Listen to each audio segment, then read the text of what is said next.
वंचित तैलिकधरों को तुमने दीवाई। शैक्षिक कैरियर मार्गदर्शन शिविर है 1 मई से 7 जून तक संचालित हुआ। इस शिविर में विभिन्न विषयों की शिक्षा दी। Summer camp for the students of class 9 to 12 passed students at Government Higher Secondary School, Kathalpur, which was held from 1st May to 7th June, hosted by Sahu Samaj, Prakost Karmachari Prakost Parikshetra Bandar. I wanted to tell that this session was began with an interactive break. अच्छा शुभारंभ हुआ है। बच्चों के बीच में जब सुबह का शुभारंभ होता है तो उसका मजा ही अलग होता है। तो थैंक यू कि आपने मुझे ये मौका दिया कि मैं आपके बीच में खड़ी हो पाऊँ। जो पिछले 15-20 मिनट से देख रही हूँ और सुन रही हूँ, आप लोगों ने जो बातें बताई, साहब ने बोला कि हम कम सफल हुए, बट आई थिंक ये बहुत बड़ी सफलता है कि 1 मई से लेके लगातार आप ये समर कैंप चला रहे हैं। 40 डिग्री का तापमान चल रहा है, उसके बीच में भी आप बच्चों के साथ एंगेज होके बच्चों को भी एंगेज कर रहे हैं। वरना अमूमन हम देखते हैं कि जो प्राइवेट स्कूल के बच्चे होते हैं या जिनके पास थोड़ा पैसा होता है वो बच्चों को समर क्लास में भेज देते हैं, पर बाकी हमारे गांव के बच्चे जो है वो घर तक सीमित रह जाते हैं। और ये 1 महीने का जो गैप होता है शिक्षा के बीच का, स्कूल बंद होकर स्कूल खुलने के बीच का जो समय होता है, उसमें 1 साल में जो बच्चे के दिमाग में चीजें गई होती है वो थोड़ा थोड़ा धुंधला होना शुरू हो जाता है। तो उस धुंधलेपन को आपने रोका है। और यहाँ पे जो प्रतिभा का प्रदर्शनी लगी हुई है उसको भी मैं देख रही हूँ, तो बहुत ही अच्छा प्रयास है और सभी साथी बहनों के द्वारा किया गया है। तो एक बार जोर से ताली इस प्रयास को लेके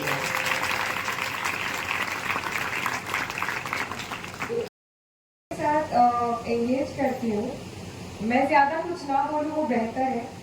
और बचपन एक ऐसी स्थिति होती है जिसमें जिज्ञासा होनी चाहिए। जिज्ञासा मतलब हर चीज के बारे में क्यों, कैसे, कब, कहाँ, ये पूछते रहना है। जब तक मम्मी पापा अपने बाल निचोड़ नहीं दे तब तक पूछते रहना है। तो और जो मुझे छत्तीसगढ़ के बच्चों में एक कमी लगती है, यही कमी लगती है कि घर में तो खूब हल्ला करते हैं, खूब खेलते हैं, पर जब बाहर अपनी बात रखने की बात आती है तो थोड़ा सा झिझक जाते हैं, थोड़ा सा शर्मा जाते हैं। तो प्यारे बच्चों, आज आपके बीच में उपस्थित हूँ। आप जो पूछना चाहो वो पूछ सकते हो, क्योंकि करियर मार्गदर्शन इतना उन्होंने आपको दे ही दिया है, आपको बाकी चीजें समझा दी गई है। तो मेरे पास इसके अतिरिक्त और कुछ बोलने के लिए नहीं है, आपके लिए खुला है। आप जो पूछना चाहो पूछ सकते हो। अगर मेरे पास उसका जवाब होगा तो मैं देने की कोशिश करूंगी। मेरा मैं ग्राम पुराना आपने जो यूपीएससी की तैयारी है उसका कहाँ से आपको मार्गदर्शन है, जानकारी मिला, किस तरह तैयारी की, और तैयारी के दौरान कौन सी गलतियाँ हैं जो हमें नहीं करनी चाहिए, उसके बारे में जानना चाहिए। सबसे पहले इसके लिए यहाँ पे जो स्वामी विवेकानंद जी की तस्वीर रखी हुई है, उनके बोले हुए एक एक शब्द को अपने जीवन में सार्थक कर लेना, और इसी उम्र में, क्योंकि स्वामी विवेकानंद की कही हुई जो चीजें हैं वो 15 साल के नीचे ज्यादा काम नहीं आती है और 30 साल के बाद भी ज्यादा काम नहीं आती है। उनकी जो बोली हुई चीज है वो 15 साल से लेकर 30 साल के बीच में जो एक उनका वाक्य मेरे दिमाग में और जहन में हमेशा रहता है वो ये है, सपना ऐसा देखो जो आपको सोने ना दे। क्या बोलते थे स्वामी जी? सपना ऐसा देखना चाहिए जो आपकी रात की नींद उड़ा दे, जिसको पाने के लिए आप दिन रात जूझो, आपको लगे मैं कैसे इसको हासिल कर सकता हूँ, उसी की रणनीति बनाते जाओ और जियो। तो ऐसे जियो कि कोई बोले कि हाँ इस नाम का भी शख्स जिया था। किसी की जिंदगी में बदलाव लेके आओ, किसी की जिंदगी को छू के अपनी जिंदगी को बनाओ। तो स्वामी विवेकानंद जी के जो ये शब्द है वो हमेशा मेरे जहन में रहते हैं। यूपीएससी की तैयारी करने का ख्वाब मैंने 9वीं कक्षा से देखा था। मेरे परिवार में कोई भी सरकारी नौकरी में नहीं है। मैं एक व्यापारी परिवार से आती हूँ जहाँ व्यापार करते हैं। तो मेरे माता पिता बिल्कुल इसके विरुद्ध थे कि आप सरकारी नौकरी करेंगे, क्योंकि जहाँ से मैं आती हूँ वहाँ पे सरकारी नौकरी को उतना तवज्जो नहीं दिया जाता है। वो मानते हैं कि आप अपने बलबूते पे खड़े हो जाओ, अपने से व्यापार करो, लोगों के लिए नौकरियां बनाओ, इसको हम सक्सेस मानते हैं। जहाँ से मैं आती हूँ वहाँ से तो वो बिल्कुल इसके विरोध में थे कि सरकारी नौकरी करोगे, और मैं बिल्कुल इसके फेवर में थी कि मेरे को यूपीएससी ही करना है।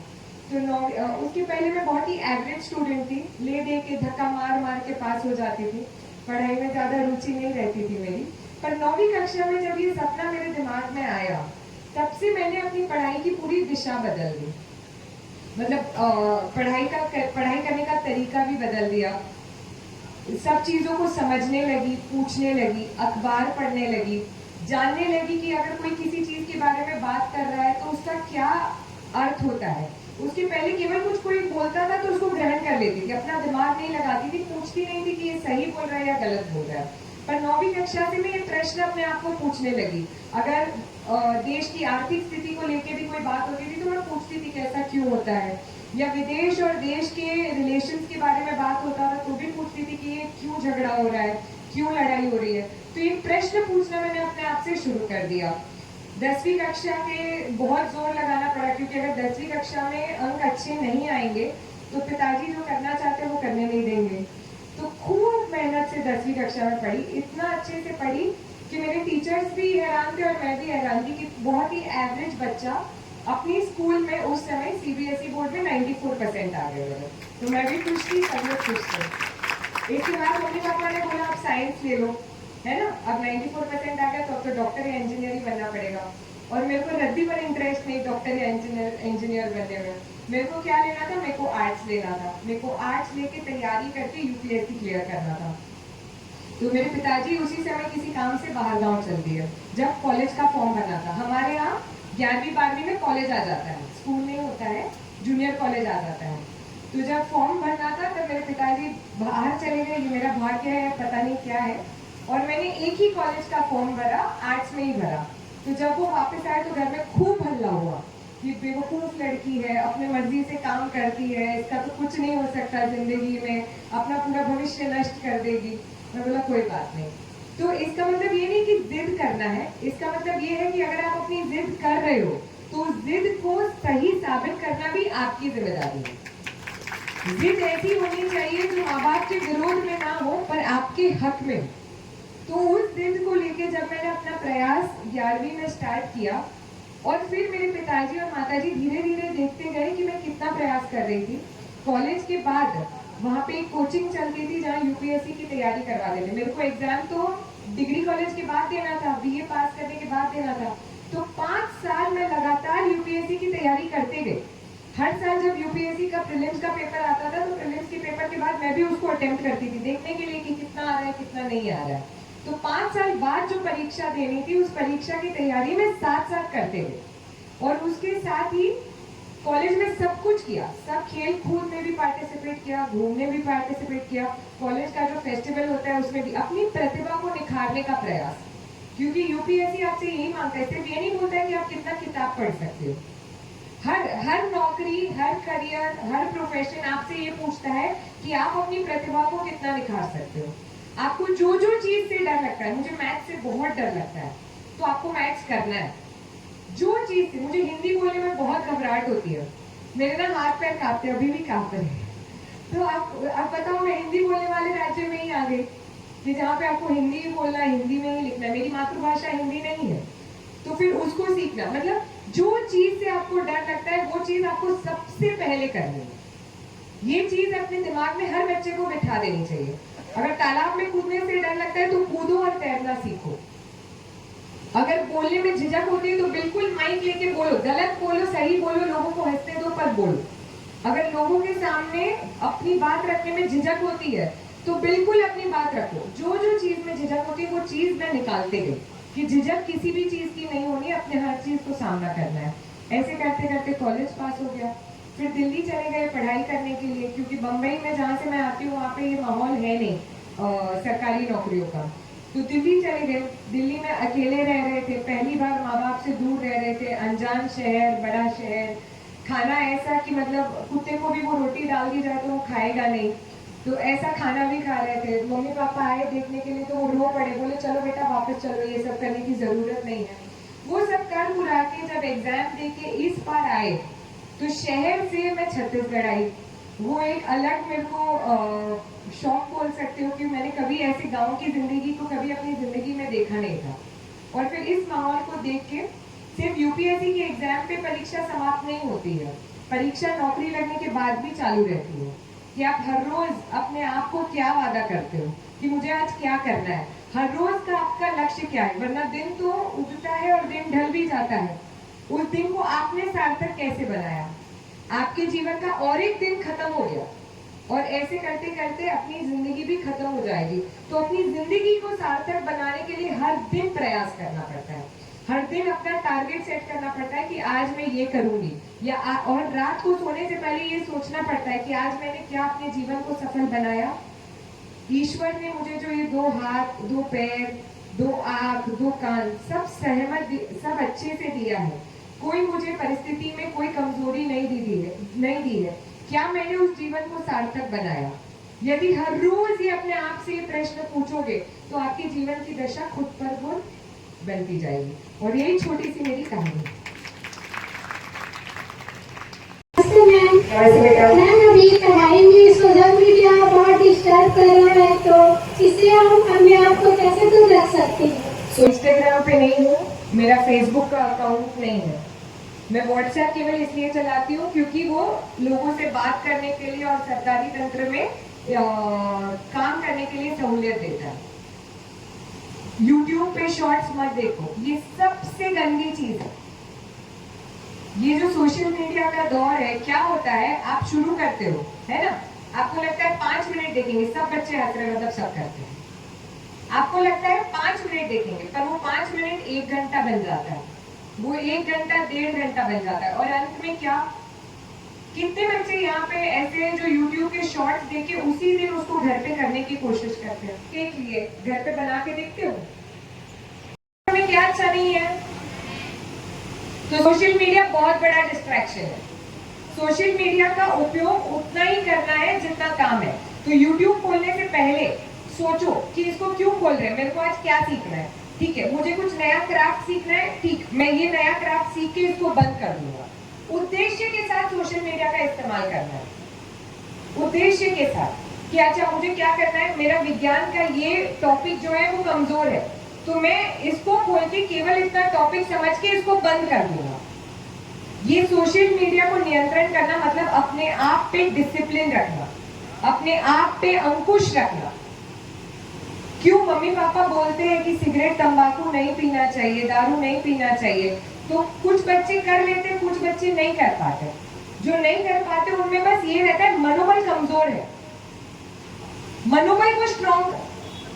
और पता है दुनिया से लड़ना बहुत आसान होता है क्योंकि आप गाली दे सकते हो, अपने आप से लड़ना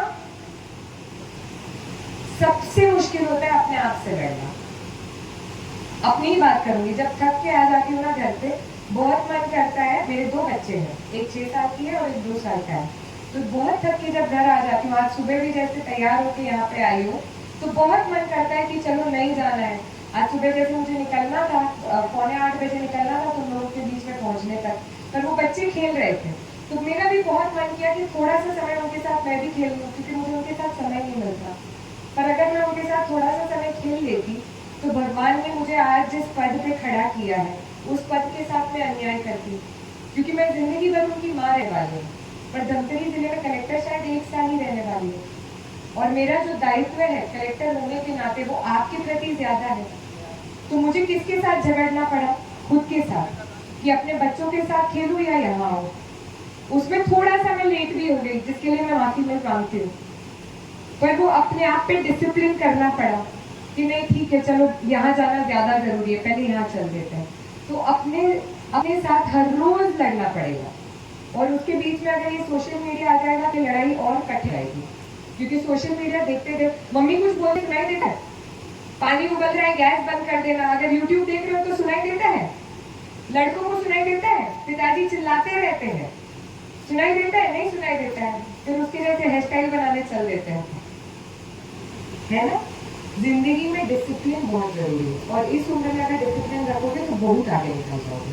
तो कोशिश करो सोशल मीडिया एक उद्देश्य के साथ देखो, और हर रोज टाइम कम करते जाओ। अगर अभी आधा घंटा देख रहे हो तो कल 20 मिनट, फिर एक हफ्ता 20 मिनट देखने के बाद 15 मिनट, टाइम को कम करते जाओ। और स्पेशली जब सहेलियों के साथ हो, अपने साथियों के साथ हो, तब सोशल मीडिया नहीं देखना, ठीक है, कोशिश करो, हो जाता है।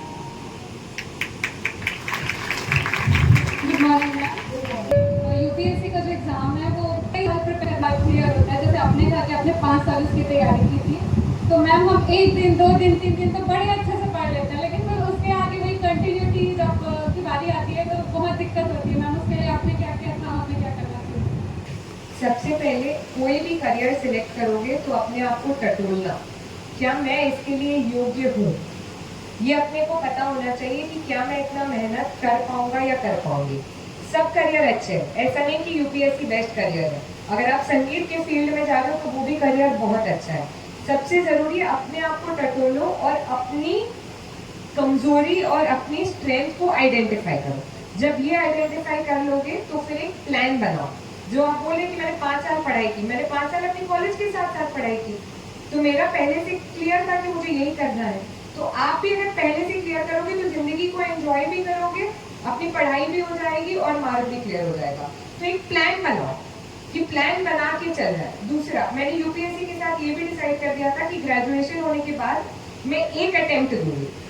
मैंने नहीं डिसाइड किया था, मेरे पिताजी ने बोला था कि एक अटेम्प्ट में अगर क्लियर नहीं होगा तो वापस बुला लूंगा और शादी कर दूंगा। तो ये उन्होंने मेरे को उस समय बोला था। तो मेरे जिंदगी में वो एक ही अटेम्प्ट था। वैसे तो 4 अटेम्प्ट मिलते हैं, 3 अटेम्प्ट मिलते हैं, 7 अटेम्प्ट मिलते हैं, पर जब आप ये अपने दिमाग में क्लियर करोगे कि एक ही साल एक ही बार करना है। अब हम पैदा भी एक ही बार होते हैं, मरते भी एक ही बार है, तो अटेम्प्ट का है बार बार देते हो। एक ही अटेम्प्ट देना है तो एक अटेम्प्ट में अपनी पूरी जान लगा लो। जैसे अभी प्रयास का एग्जाम आ रहा है, जो बच्चे प्रयास की तैयारी कर रहे हैं, और कुछ नहीं दिखना चाहिए। अर्जुन की तरह केवल और केवल वो मछली की आंख ही दिखनी चाहिए। चींटियां बोल सकते हो, मछली बोल सकते हो, जो भी है, किसी की आंख दिखनी चाहिए। और वो आंख जो है वो आपका ध्येय होना चाहिए और उसी की तरफ लगातार बढ़ता है।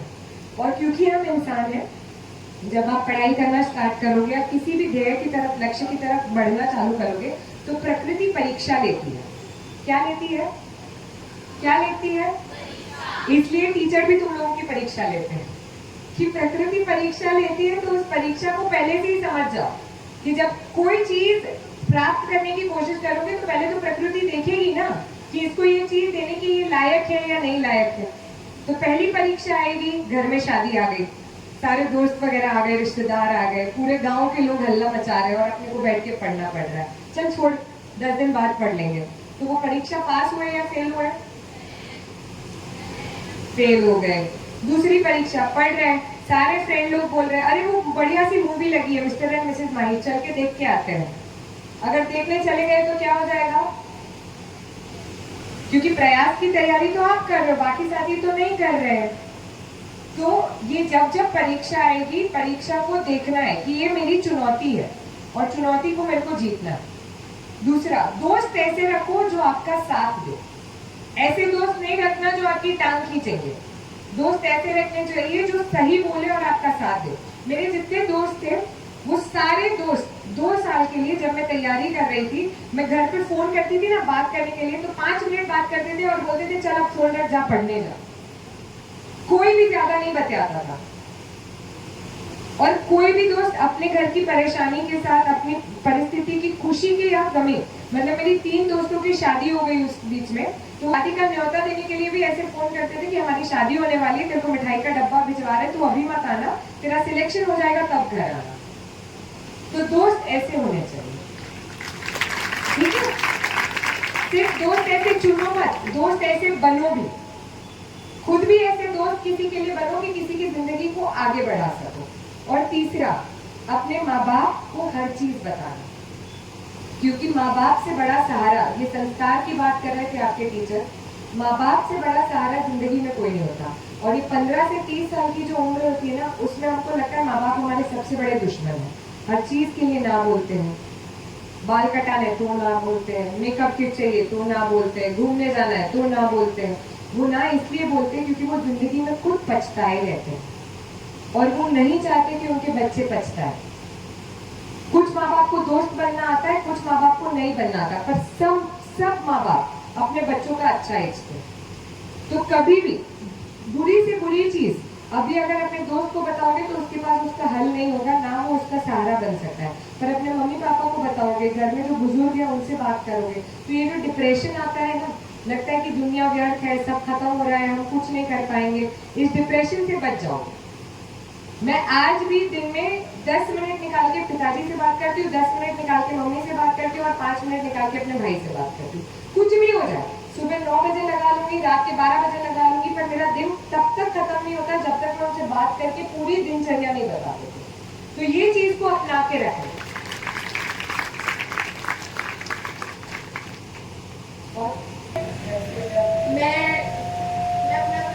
मेरा क्वेश्चन है कि मैं डॉक्टर बनना चाहती हूँ, लेकिन मैं डरती हूँ कि जो डॉक्टर काम कर पाती हूँ मैं कर पाऊंगी भी या नहीं। मैं सोचती हूँ कि दूसरे सब्जेक्ट को तो हम पढ़ लेंगे और वो काम को कर भी लेंगे, लेकिन डॉक्टर में बहुत रिस्क होता है। तो मुझे मैं पूछना चाहती हूँ कि मुझे डॉक्टर ही बनना चाहिए या कुछ दूसरे सब्जेक्ट पे अपनी तैयारी करनी चाहिए, क्योंकि मुझे अभी भी कंफ्यूजन है मैं बायो पढ़ूँ या आर्ट्स में जाऊँ या कॉमर्स में। अगर तुमको डॉक्टर बनना है, आपके आजू बाजू का स्वास्थ्य केंद्र कौन सा है? आने वाला एक सप्ताह सुबह 8 बजे वहां पहुंच जाना और नर्स के साथ लग के काम करना, देखना कि वो क्या करती है। नहीं करने देगी तो खड़े रह के देखना। अगर तुम वो खून देख पाओगे, एक्सीडेंट होते हुए लोगों को देख पाओगे, और अगर तुमको ये आएगा कि नहीं मैं इनकी सेवा कर सकती हूँ, तो तुम डॉक्टर बन सकते हो। जो काम करना है उस जगह पे चले जाओ। किसी को अगर इंजीनियर बनना है, ठीक है, तो आजू बाजू जहाँ पे भी सिविल इंजीनियर होंगे, वो डायग्राम बनाते होंगे, पकड़ लो उनको और बोलो 1 हफ्ता मैं आपके साथ रहूंगा। ठीक। अगर किसी को प्लम्बर बनना है तो किसी प्लम्बर को पकड़ लो और 1 हफ्ता उसके साथ काम करके देखो। अगर वो काम आप कर सकते हो तो हो जाएगा।